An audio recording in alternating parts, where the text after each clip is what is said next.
Times 2 Day is about to happen in about 7 hours from when I'm recording this video. And that means it's tonight, and it's very, very exciting because this is going to be a big chance for a lot of people to spike their account and push content that they otherwise would have been struggling with because, well, it would have taken them multiple weeks to get the resources required. So what is Times 2 Day? How do we abuse it? And what characters should you be looking to build with this opportunity? Let's talk all about that. So first, let's talk about what is the Times 2 Day. Well, Times 2 Day is very, very simple. It just means that times 2 for the next 2 days until the server resets. And what that will be is you can farm Threshold, Investigation, or GP Outpost, any of these 3, and you will get double the rewards drops. The only thing that isn't doubled is the account XP, so you won't be able to shoot up from like level 40 straight to 50 with it. What is actually worth farming here? The first thing that I would recommend to anyone, even with the EXP thing that's going on in Embertrack right now, is still to farm your Investigation, simply due to the fact that I think that's going to get patched. It may be bannable, so if you want to play it safe, don't do it. But you can farm these, and you can see I already have a few, but these end up dropping, and when it's double, this was really, really good. A lot of the people who ended up spiking the hardest were actually farming mostly this and GP Outpost during the Times 2 Day.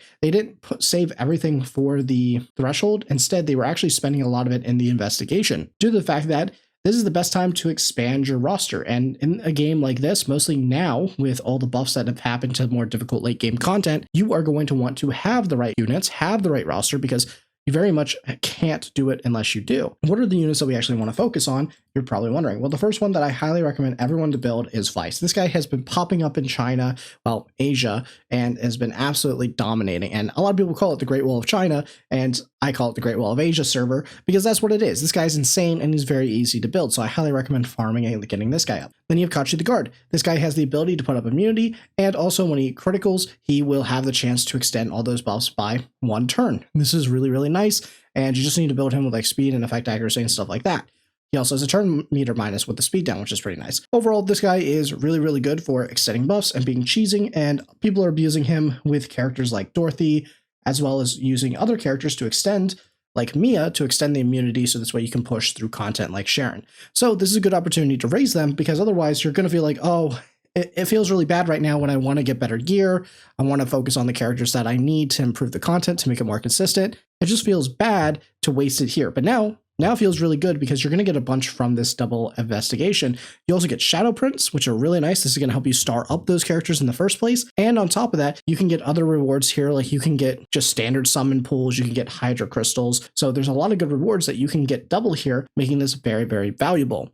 On top of that, GB Outpost, I would highly recommend farming enough of these to pretty much just raise all your characters or pre-farm what you need now. So if you're planning to build a character and you're planning to raise the skills, you may as well pre-farm it here because it is going to be way more efficient than just saving it for times 2 gear. Because remember, here's the thing about Investigation, XP, and GP Outposts at this stage in the game. It is required to get your characters to be tankier and to maximize their damage that you're multiplying from their gear. This is your base stats. And on top of that, this is stuff that you're going to have to farm at some point anyway. So you may as well do it while it is actually efficient and maximize your actual potential, because you know where you're going to be more often than not, probably the Threshold and Grim Pursuit anyway. So taking advantage of getting this out of the door, kind of treating it like it's a chore, just get it done, get it dusted, pre-farm it so you have it ready so you don't have to backtrack. That is going to save you more stamina in the long run. Don't think short-term, think long-term investment for your account. What I recommend is going in, choosing 3 or 4 characters that you know that you're going to build at some point. In my case, just as an example, I know I'm going to build characters like Vice. I know I'm going to build characters like Dorothy. I know I'm going to build characters like Kachi the Guard. And I know I'm going to build characters like, I want to build up Hoyan, I want to build up Holden, I want to build up all those characters,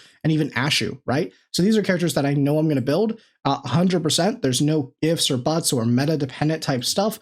These are characters that are going to be on my account. I'm going to be focusing on building, so I'm going to have to backtrack anyway. And because I plan to backtrack anyway, I may as well pre-farm them all now. Finally, after you've completed and kind of pre-farmed everything that you need from these mats, then you will want to go into the Threshold. This is finally where you're going to want to be, and this is also another reason why you may want to focus on the Investigation GP Outpost first, because you may be lacking stats that you need in order to push into later content. If you are not already at Hell 3 at the minimum, you really should not be focusing on your gear, because what you are going to get in the gear there is very likely not actually going to help you, and you probably won't even have the resources to build it, and it doesn't matter because you don't have the base stat. And that's a huge reason. For example, here, I know that I could sit here and try to make Doki work, but I know that once I reset and I have my really good Messiah and everything, that I'm going to be good to go. I'm going to be able to push in this content. So I'm going to spend whatever I have afterwards to do it because I'm going to build my bases first. So again, build your baseline, get that all sorted, then push in and try to farm the highest difficulty that you can on the modules with whatever excess that you have. And that is how you're going to want to maximize your times 2 day. Now, also have down pinned in the comments below how much material that you'll need if you're wanting to pre-farm different characters, such as the SSR amount of blue traces for the GP outpost, SRs, and rares. So if you want to pre-farm, you can go and do that. I'll have it down below, including how much stamina it's going to cost to expect to bring a character from 4-star to 6-star max level. So you can take that into consideration when you're trying to maximize your resources or pre-farm characters. So hopefully that helps. Check the comments below for that and have a great day. Bye.